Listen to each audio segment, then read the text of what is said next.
Quote, Israel's Benjamin Netanyahu aims to overthrow Iran's clerical military regime and talks openly of liquidating the supreme leader, Ayatollah Ali Khamenei. This is a fight to the death. There is a very high risk that the USA, Britain and France will be drawn directly into the conflict, pitting the democracies against the coalescing confederacy of Iran, China, Russia and North Korea, and its disturbingly large tail of semi-aligned states. The hybrid struggle between two rival blocs reassembles the treacherous landscape before the 30 Years' War in 1618 and the First World War in 1914.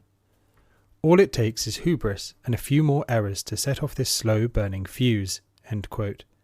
Israel's attacks on Iranian energy threaten a perilous chain reaction. By Ambrose Evans Pritchard, The Telegraph Economic Intelligence, 17th of June, 2025.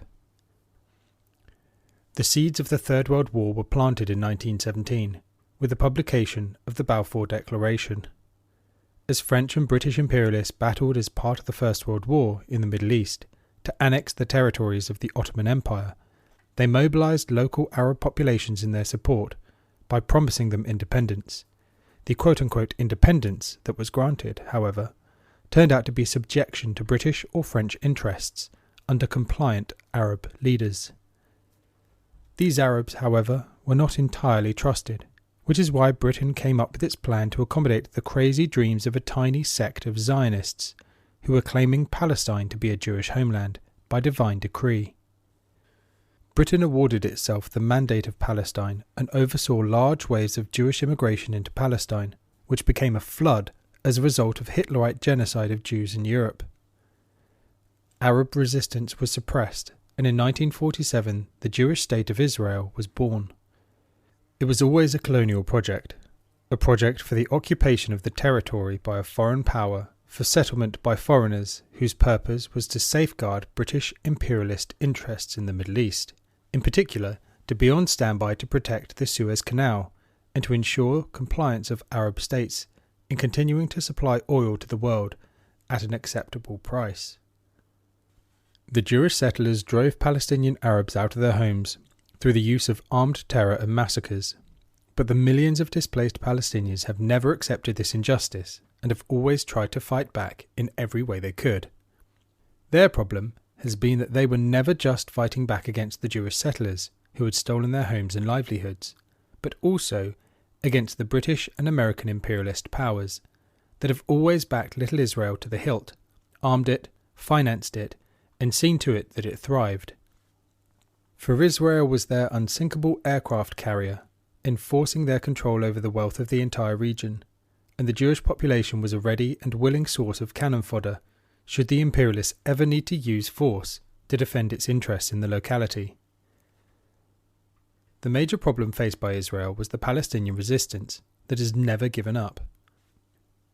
To ensure the safety of its Israeli asset, Palestinians had first to be subjected to a reign of terror in the hope that as many as possible would voluntarily emigrate. All dissent had to be ruthlessly repressed, especially by long imprisonment terms without trial. Then those that remained had to be confined behind walls, having to pass through heavily armed checkpoints whenever they needed to move into Jewish areas. Then they were given their own land in the West Bank and Gaza to administer for themselves. But with no sovereignty of any kind, no ability to come and go as they pleased, no right to export and import what they pleased. Gaza, in particular, was in effect just a concentration camp.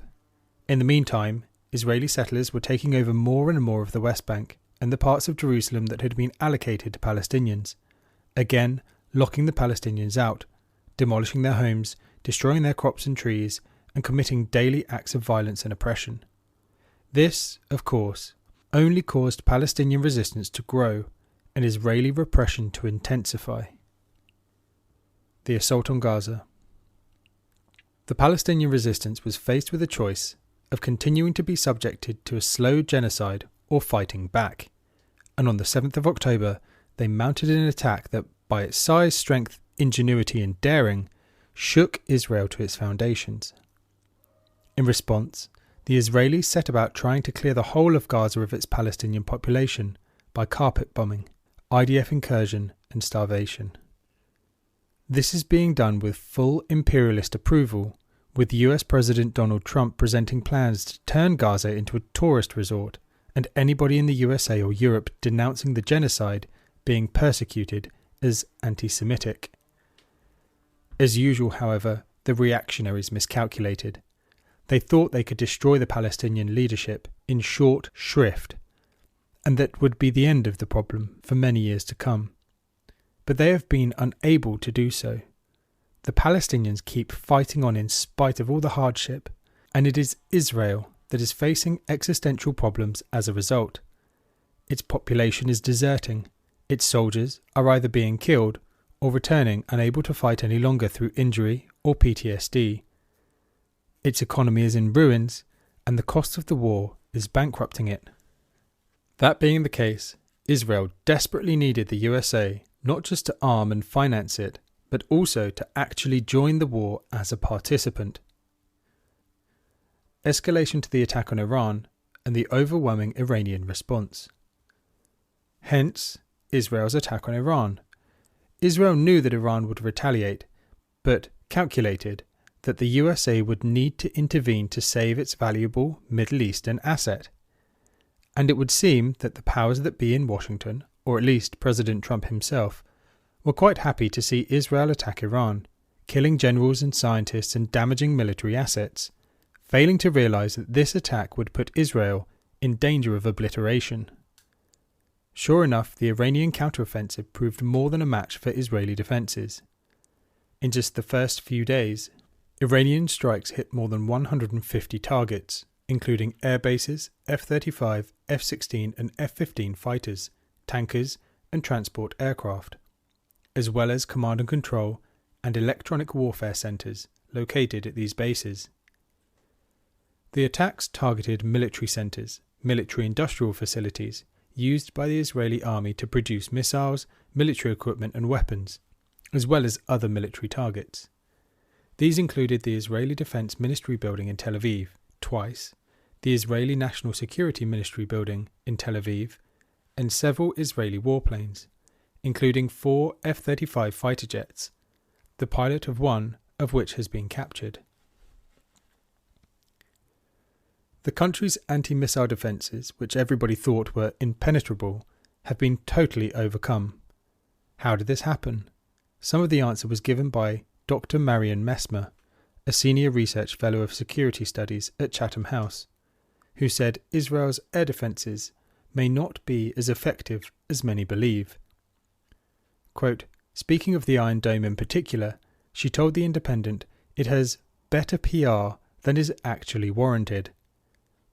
Part of the Iranian strategy is essentially to fire a lot and therefore to hope that the interceptors won't be able to shoot everything down, which is one of the things that we've seen. Experts believe that Iran may have also used hypersonic glide vehicles, HGVs, which can maneuver and glide at hypersonic speed, making them a lot harder to intercept. If you've got something that can maneuver, then obviously you can either pre-program an erratic flight path, or you can change it if you see that interceptors have been launched.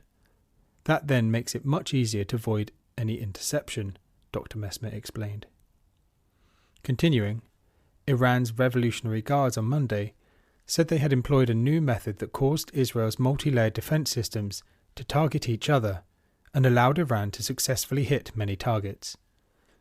Dr. Miron speculated that this may have been done by positioning decoy drones near Israeli defense missiles, in such a way that it would cause another Israeli missile to wipe it out. But the main cause of the most significant breach to Israel's air defense in years, she said, is the sheer overload of Iranian missiles, which left it overwhelmed. End quote. How has Iran managed to breach Israel's Iron Dome air defense system? By Alex Croft, The Independent, 19th of June 2025. In the face of Iran's devastating counterattack, Netanyahu fled the country, while Israeli citizens were not allowed to leave. They were not so much human shields as bargaining counters to get the USA to join the war against Iran. America enters the war. Confronting the real danger of Israel's imminent obliteration, US imperialism flew its warplanes into Iran, ostensibly to take out Iran's nuclear facilities to prevent it from developing weapons-grade uranium. Before committing itself, the USA tried to strike terror into the hearts of the Iranian government with threats of how its bunker-busting bombs would be able to blast out even the deeply buried Iranian nuclear facility at Fordo. It was put about that as Israel didn't have the necessary bunker busters or the specialized aircraft to carry them, it was only America that could save the day. In actual fact, the GBU-57 massive ordnance penetrator bombs, MOBs, which cost approximately $20 million each, had no such guaranteed power, as Wesley Clark, former Supreme Allied European Commander of NATO, pointed out. When on the 17th of June, 6 B-52 bombers, each carrying 2 MOBs, were dispatched to Iran, supposedly on a mission to take out the Iranian nuclear facilities in Fordo, Natanz, and Isfahan, they undoubtedly caused a great deal of damage, but did not succeed in destroying the plants.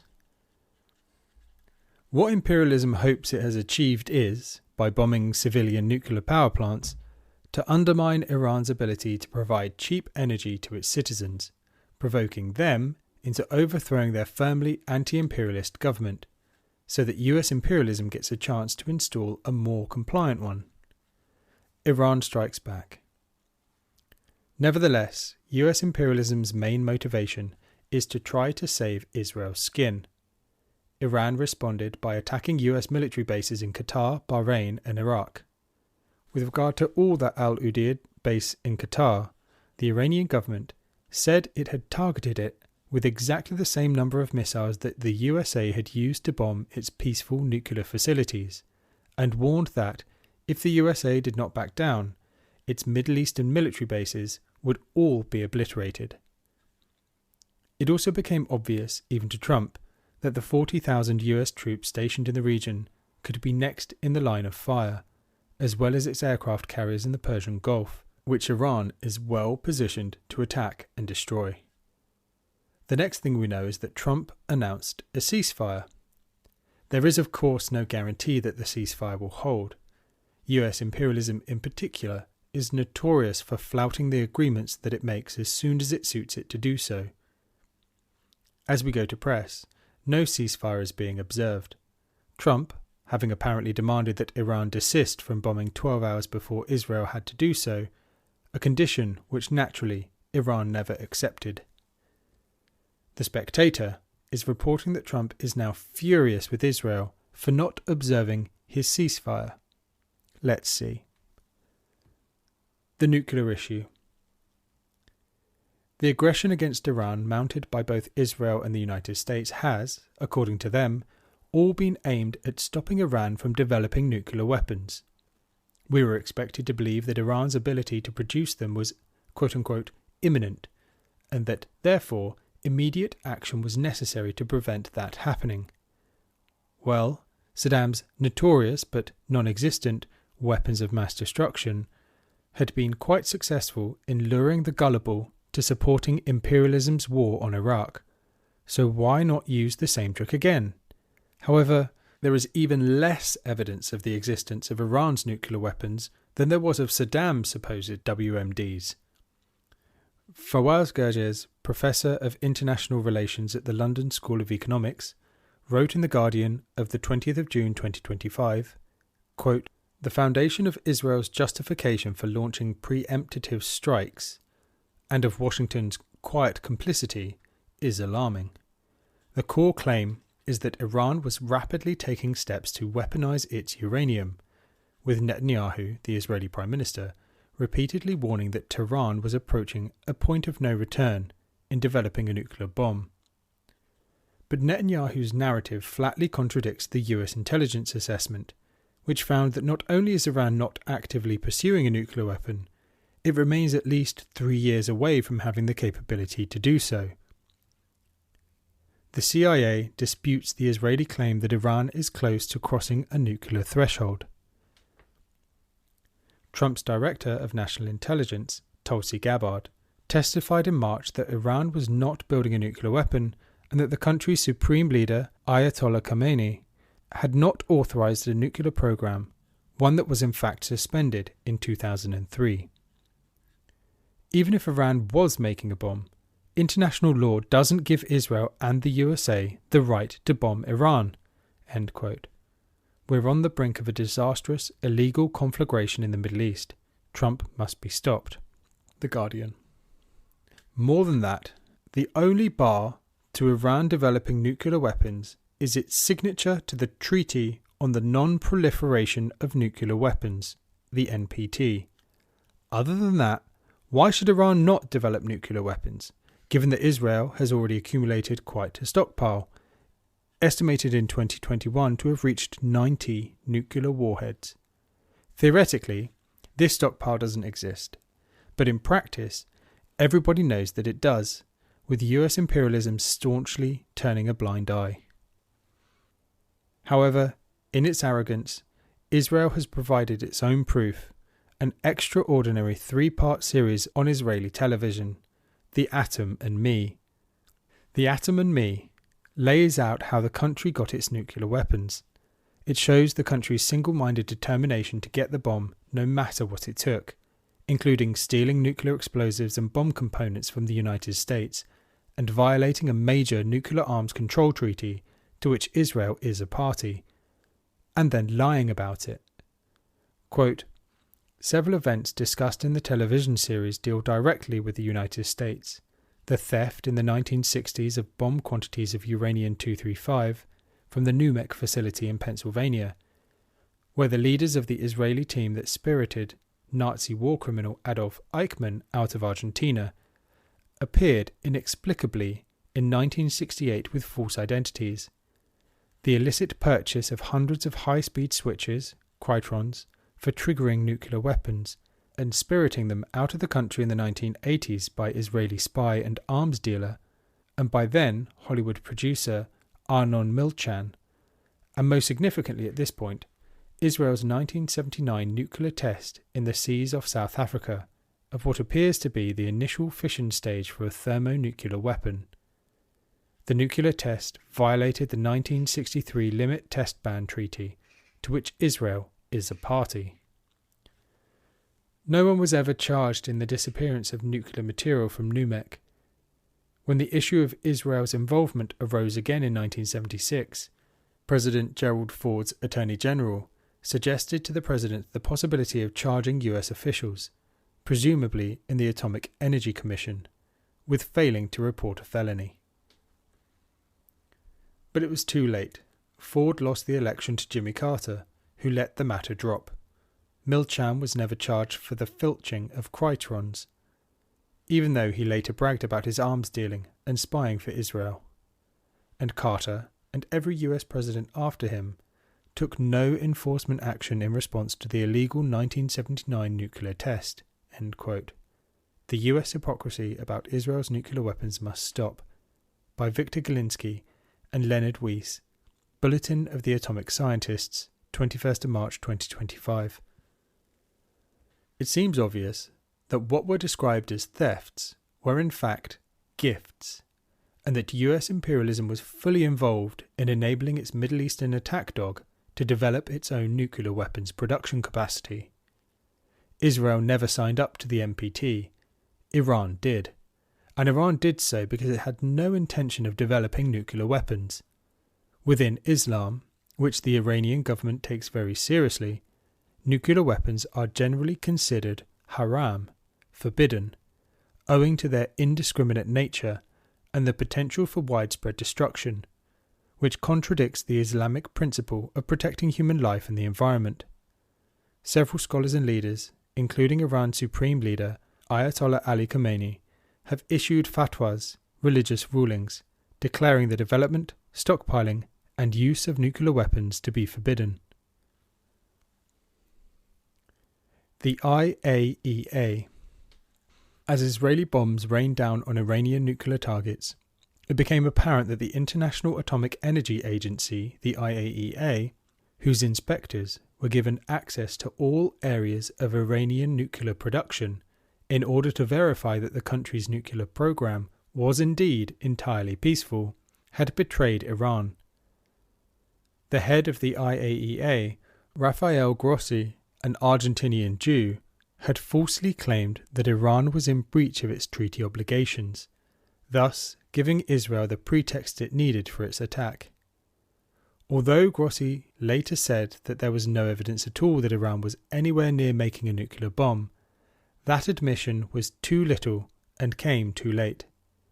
The result has been that Iran has withdrawn from the Nuclear Non-Proliferation Treaty, and in future, everything it does will be done in the strictest secrecy. It is also quite likely that the IAEA had been feeding detailed confidential information about Iranian nuclear facilities and personnel to Israel, either directly or via the USA, helping Israel to identify its targets, both physical and human. The assault by Israel and the USA on Iran's program of nuclear power development for exclusively peaceful services may well end up forcing Iran to develop nuclear weaponry for the purposes of self-defense, as David Sanger has pointed out in the New York Times. If America did succeed in destroying Iran's current nuclear facilities, the possibility could arise that, quote, Iran could slowly recover. Its surviving nuclear scientists could take their skills underground, and the country could follow the pathway lit by North Korea, with a race to build a bomb. Today, North Korea, the DPRK, has 60 or more nuclear weapons by some intelligence estimates, an arsenal that probably makes it too powerful to attack. That, Iran may conclude, is the only pathway to keep larger hostile powers at bay, and to prevent the United States and Israel from carrying out an operation like the one that lit up the Iranian skies on Sunday morning. With military strike his predecessors avoided, Trump takes a huge gamble. 21st of June 2025. Imperialism drops a bunker buster on its own foot, making it much more likely that Iran will hasten to develop its own nuclear weapons, is not the only way in which imperialism is shooting itself in the foot. Energy supplies. A major problem for imperialism, which causes the USA's imperialist allies to worry and is leading them to distance themselves, verbally at least, from the American assaults on Iran, is Iran's ability to block shipping in the Strait of Hormuz, through which a large portion of oil tankers have to pass if they are to deliver their cargoes where needed. This is not a step Iran would take lightly, as any blockade would also affect its own shipping, and that of its allies. But it is nevertheless an option to be considered, as it would send the price of energy soaring again in the imperialist countries, and strengthen internal opposition in those countries to the waging of the war by their ruling class.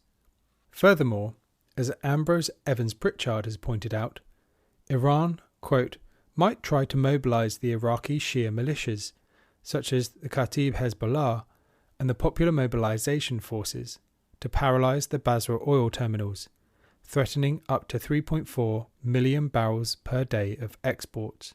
Oxford Economics said a full-blown oil crisis of this kind would push oil to $130 and push both global and US inflation to 6%, end quote.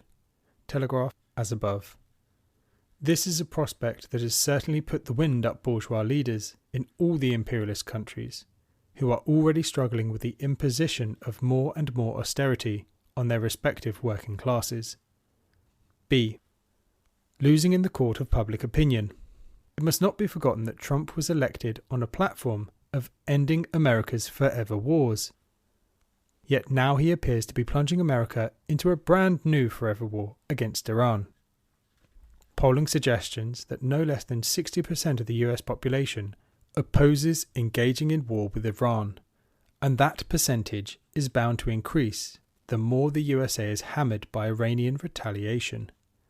Iran, after all, has yet to deploy its newest technologically superior weapons.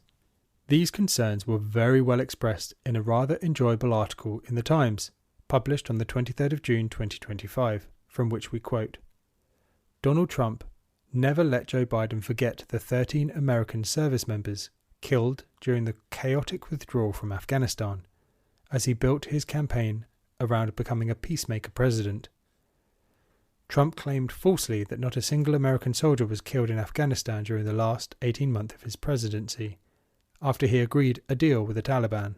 Not only did this deny the fact of the 12 soldiers who lost their lives in hostile action during this period, but it revealed one of the greatest threats to his carefully nurtured image, the deaths of American soldiers overseas on his watch. Any casualties in the Middle East as a direct result of his actions will shatter his image, with his adoring Make America Great Again MAGA base. The stakes have been raised over his Middle Eastern adventure by one of MAGA's most prominent figures, Marjorie Taylor Greene, a congresswoman from Georgia. Unlike other skeptical MAGA voices who have been inclined to give Trump the benefit of the doubt on Iran, Taylor Greene is posting strongly contrarian views. MAGA is not for foreign wars. We are not for regime change. We are for America first. The United States should not be involved in fighting nuclear-armed Israel's war with Iran, she wrote on Monday. She also posted, but quickly deleted, a far more biting critique, accusing Trump of a bait-and-switch on his voters to please the neocon warmongers, military-industrial complex contracts, and neocon TV personalities that MAGA hates. In a post that sounded like it was written in a blind fury, she added, "I spent millions of my own money and travelled the entire country campaigning for President Trump and his MAGA agenda and his promises. And Trump's MAGA agenda included these key promises: no more foreign wars, no more regime change, world peace." Trump perplexed many of his supporters with his post on Sunday night, suggesting regime change in Iran after his top officials had spent the day carefully and clearly distancing themselves from that idea. Marco Rubio, the Secretary of State, told Fox News on Sunday, "I don't like the regime, but we're not into the regime change business here. We're into the safety and security of the United States business." This was exactly what MAGA wanted to hear. Then Trump posted that evening, "If the current Iranian regime is unable to make Iran great again, why wouldn't there be a regime change? MIGA? Make Iran great again." The shockwaves among his supporters were felt back at the White House, so out came Caroline Leavitt, Trump's press secretary, on Fox on Monday morning to explain. "Our military posture has not changed. Why shouldn't the Iranian people take away the power of this incredibly violent regime?" she said. This corrective did not placate Taylor Greene. Her deleted post shows the explosive potential of the MAGA base to fracture if American body bags start arriving back from the Gulf. End quote. Trump is breaking his promises, and it will cost him supporters, by David Chatter. On top of that, the president's unilateral act of war has been made in the breach of the USA's own constitution, which requires the authorization of Congress, which has the exclusive right to declare war. While the president may not have uttered the words, we declare war against Iran, initiating any act of war when not under attack does amount to a declaration of war. Requiring Congress's authorization is supposed to safeguard the USA against acting without careful consideration, which is certainly what appears to have happened here. Given that the arsenals of the imperialist world have been severely depleted by NATO's war in Ukraine, from the imperialist point of view, it would certainly have been desirable to consider whether war was a good idea just at this time. At the time of writing, it is not clear whether the war will stop or not. If it does stop, the issues that have given rise to it have in no way been resolved, and it's only a matter of time before we will once more be staring World War III in the face.